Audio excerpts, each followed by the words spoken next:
Hey, with Bryce Ury, CALIBURN is the short film. It's a fantasy film played at the Fantasy Film Festival. Legendary King Arthur. It's kind of in the stratosphere. We know who he is. Really interesting film. Before I get to it, you're in Kentucky, correct? Yes, yes, I'm based in Taylorsville, which is really close to Louisville, Kentucky. So Louisville, Kentucky. That's like, is that close hmm to Cincinnati as well? it's about an hour and a half from Cincinnati, two Okay. hours. Yeah, So there's like, so there. How is the film industry in that in your area where you live? it's starting to pick up.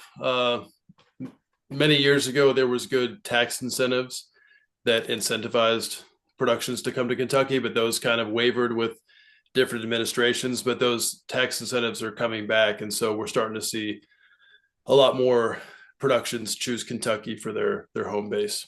And how's the independent scene like yourself?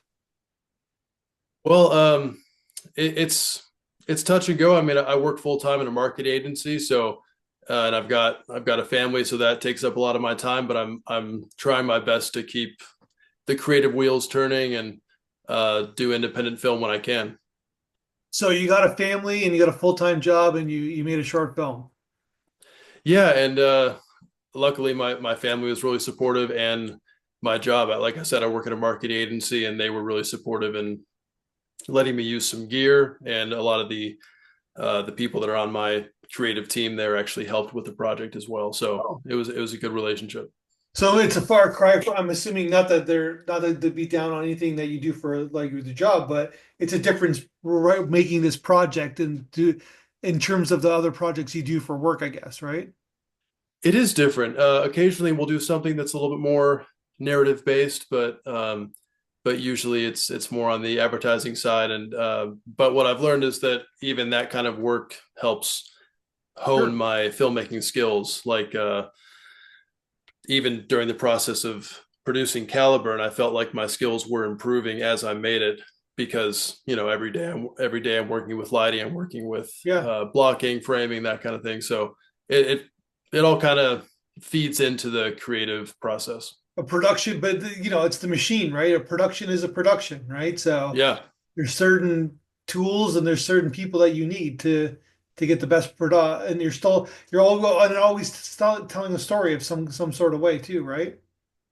yeah, and that's kind of the fun challenge that I've learned to really embrace, where no matter what the client is or what the project is, you're trying to find that story that's going to connect with the viewer.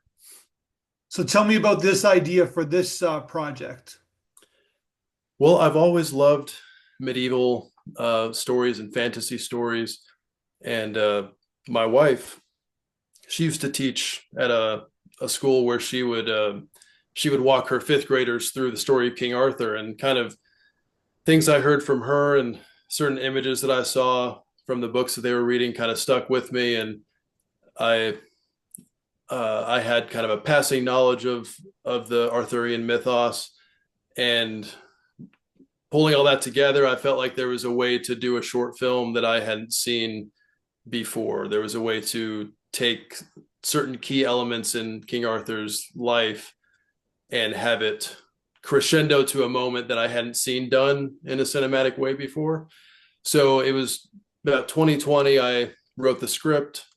We shot most of the film in 2020, and we were going to shoot the rest of it the following spring, but we got stormed out, and we kind of at that point it was like, okay, we'll finish it when we can. And it took a few years to really pull all the pieces together, but it was really a journey that started in 2020. Wow.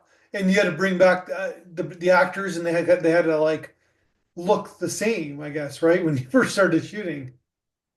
Well, the unique part about this story is that there's almost two stories going on at once. So you've Yeah. got you've got King Arthur as an old man talking to the Lady of the Lake, and then you have King Arthur as a young man going through a lot of his trials and tribulations.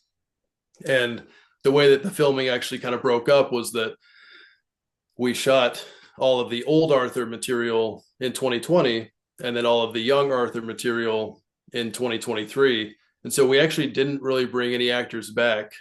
We brought some of the same crew back, Gotcha. but all of the actors in the old Arthur scenes we shot them out in 2020, and then all of the young Arthur scenes we shot them out in 2023. So tell me, so this is a pretty, it's it's medieval, it's like period piece as they call it. So you had to be on par with like the authenticity of the of the I just butchered that word. The era, making sure the costumes are sound. Like where did you go? How did you kind of figure that out? Yeah, so I had some really cool friends that really poured their effort into that. A friend of mine named Nolan Hodge, he helped source some of the armor from different theater companies and like armored combat clubs in the Louisville area. So he helped a lot with that. But also my wife, she sews a lot. She likes to sew and she likes to kind of make clothing. And so the costumes for old Arthur and also the dress that the Lady of the Wake wears Yeah. were designed and sewn by my wife. Um, so that was kind of the logistical side of it.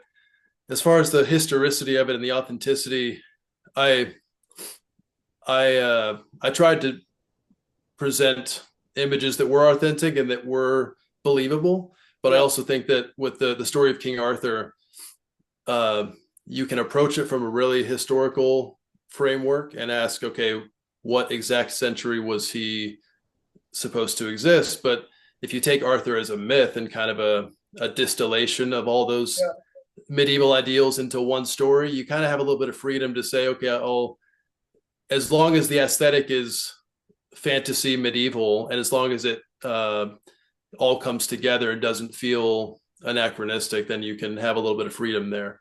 Yeah. Plus, when you have a small budget, you can't exactly, order 20 sets of, you know, 8th century armor. You kind of have to do with what you have. But I think the people that I had in the costume department really helped bring that to life. So let's talk about the locations then. Obviously, a lot of outside locations, like the woods. You do have a church scene though, which I guess Mm-hmm. was you kind of like shot in a certain way where it kind of like it doesn't look modern, I guess, right?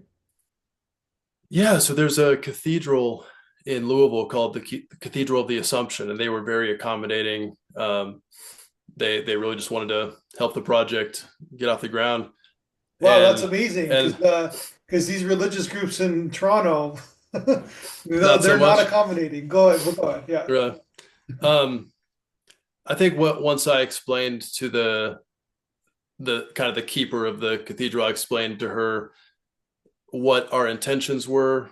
Our intentions were not to like downplay the church or to do sure. things that Yeah, were demonic or whatever. The intention was to tell a story that was actually uplifting and very um, good, like not something that they would feel like, oh, we don't want to have our name attached to that. yeah, of course. But I also wanted to shoot it. I didn't necessarily want it to see it and think, oh, it's a cathedral. I think there are some shots where it's undeniably a cathedral, but I wanted it to feel kind of like a castle in its prime. So I tried to focus on like the pillars and the wooden Yeah, doors, and because it felt to me like instead of trying to find a castle in the area, because a lot of the castles that you can find within a 3 hour drive of here, they're either too new looking, they're too modern, or they're not grand enough to be Camelot. And so once I started to free myself from finding a castle and just to find something that looked medieval, there's a lot of churches near here, and this one was very open. So and then you have the obviously you kind of scouted for the outdoor locations mhm. in the film. Yeah, I've got a friend who was the stunt coordinator, Dale Miller. He lives pretty close to me in Taylorsville, and his neighbor was open to us using his farm for a lot of the exterior stuff. Uh, and so when you see young Arthur riding into Camelot, we shot that there.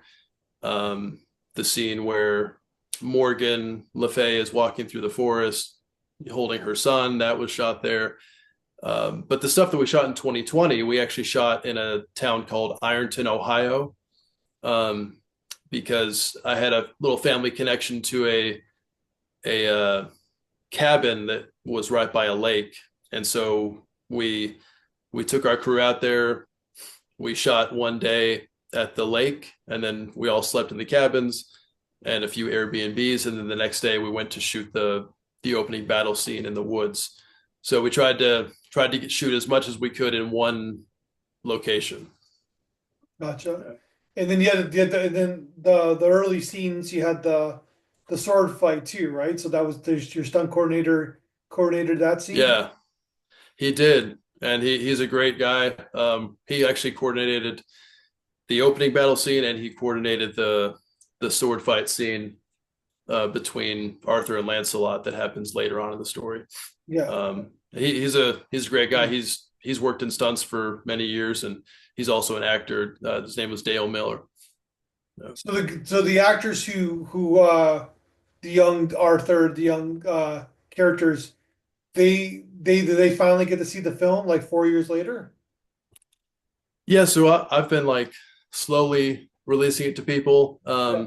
We had a we had a screening at my workplace, Hatfield Media. We have a video studio, and we rented a screen to project it on, and we had sort of a premiere there. And unfortunately, there was bad weather, and so some of the actors couldn't make it to that screening. But I've sent it to several of them privately, and Yeah. they seem to enjoy it. But there's still a few people that haven't seen it yet. I'm uh, hoping that some people will still come to festivals. I don't want to share it too quickly and then have people not want to come to festivals, you know. Yeah. But It's the power of the sword, eh? It's always about the sword. yeah, yeah, it's about the sword, but I think It's like a metaphor. It's like a metaphor for other things, but go ahead. Okay. yeah, I think that the sword. I think sometimes where the tellings of King Arthur can be a little bit hard to believe is that they make it so much about the sword, whereas the sword is kind of like an extension of his character. Yeah. And so I wanted it to. I didn't want it to feel like the sword was like a supernatural um, thing that was giving him supernatural abilities. There are elements of that in the legends that maybe in a feature length film could be explored, but I wanted to really feel like, you know, that sword was an extension of him, and that the sword being broken was representative of him being broken, and him kind of going on that journey to to repair the sword was kind of, even though he might not realize it, a journey to repair himself. You have like a bigger story in this like is there like a feature, dare I say, like a larger story in this short? I definitely have ideas, and I'm going to start soon. I'm going to start kind of structuring out what a bigger story would look like, because I've been thinking through that. I don't have a script yet, but the hope is that way off in the future I could do a feature length version of this, possibly a trilogy. But that kind of depends on how people receive this and if they want more. Gotcha. So did you watch all the like the previous King Arthur films? I got to admit, I didn't watch all of them. Yeah, it's probably a good thing. I've actually only seen a few cinematic versions of it. Uh, I really like the Sam Neill Merlin TV movie that came out in I think 1996. Okay. And that actually had a big influence on how some of the events play out in my film. And I've seen the Richard Gere First Night movie. I think that's the only one I Um, ever saw. Yeah. really, it's okay. It's kind of, it focuses on the melodrama of the romance a little bit more than I would have. But it's a fun movie. Yeah. Um, yeah. But then, but I guess the point is that there hasn't been one in a long time. Yeah, there was the Guy Ritchie King Arthur Legend of the Sword that came out a few years ago, Okay. but I just wasn't, I don't know, there wasn't anything about the trailer that really gripped me, and maybe I rely too much on trailers, but when I saw the trailer, I just didn't really feel excited to see it. Well, that one went over my head because I don't even remember that. And I usually like a Guy Ritchie film. I'm like, was that during the COVID era when it came out, or Uh, it was either the COVID era or like right before COVID. okay? Um, it may have also been poorly marketed. That might have been why you didn't hear about it, and maybe why I didn't go see it. But Yeah, I think a lot of people liked it. It was kind of they kind of they seemed to ride off of the superhero craze and kind of turned him into a little bit of a superhero type figure. gotcha. Well, that's But what he does, yeah, though, right? Like since he likes to sensationalize. So, yeah, yeah. so what does CALIBURN mean? Like, what is the meaning of that title? So I didn't follow one telling of the narrative to a T. I kind of like took bits and pieces from different tellings of the story, and I in my research I came across the word Caliburn as either another word for Excalibur or one of his other swords, and immediately that name clicked with me because it felt like, first of all, I hadn't heard it before, but it Yeah, also, when you hear it, it does evoke Excalibur a little bit. Like you can kind of hear that same sound. And so I thought, okay, I want to tell a unique story that people will still recognize as Arthurian.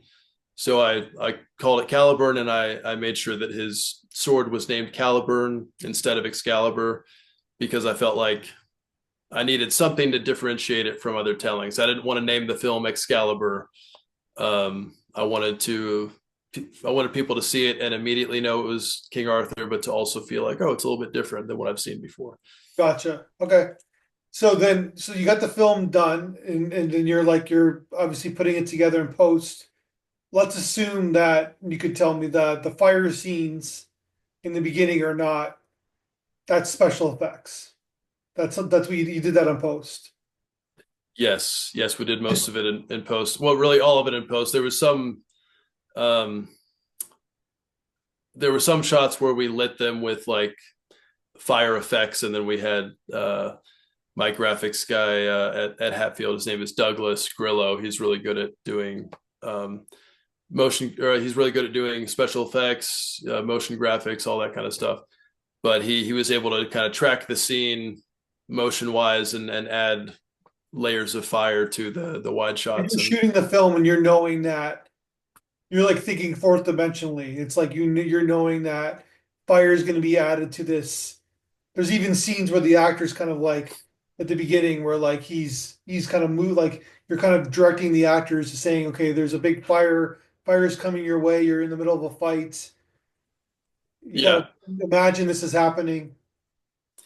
yeah, and we also wanted to shoot it in a way that if we didn't add fire, it was still going to look good. We didn't want to rely too much on the fire.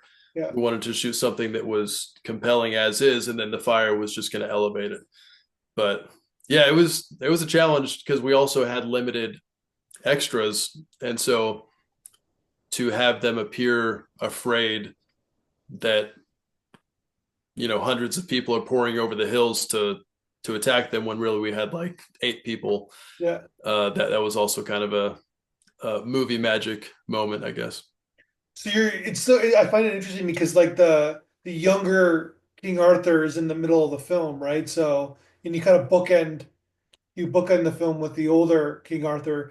So you're sitting on this film and it's like you got the middle. It's like you got the middle of the sandwich if you don't got the it's almost like you don't have the bookends, right? It must have been frustrating for a while. Yeah, it was. I definitely felt like there was something burning inside of me, like I've got to get this finished. Yeah. And I was, telling a friend about this earlier today. Like in the original script, the flashbacks with young Arthur were actually a lot smaller and a little bit more kind of stream of consciousness, kind of Okay. like a traditional flashback where it kind of just flashes in and out. But after we shot them, and it was a big production day where we shot all the flashback sequences. And after we shot that stuff, I was like, I can't just use that as tiny little flashes into his memory. I have to kind of treat these like they merit their own Okay. scenes. And so I kind of expanded them out, and I rearranged a few scenes so that I could really let those flashbacks have their time in the sun, because I felt like it was really good. Um, and it's a unique experience to shoot half of a film in 2020 and then to shoot the rest of it um, in 2023. It's like you grow as a filmmaker, you grow as a producer in those 3 years, and so Yeah. you kind of see a little bit of a difference in the footage, and you have to decide, all right, what shots am I going to highlight, which shots should I shy away from now because they don't match the quality of what we just shot. It was a unique experience. Yeah. Did you storyboard like most of the film? I I would say roughly. Um, I don't think I had it storyboarded out to a T. I had what I needed to show my cinematographer Isaac, but also a lot of it was just us talking through it. Some of it was just on the day figuring out how to handle a scene. So Yeah. it was a mixture. There's some storyboards that I drew that almost exactly match what we shot, and then there's some scenes where we just kind of dove in and did what we could. Yeah. Like the sword fight between Arthur and Lancelot.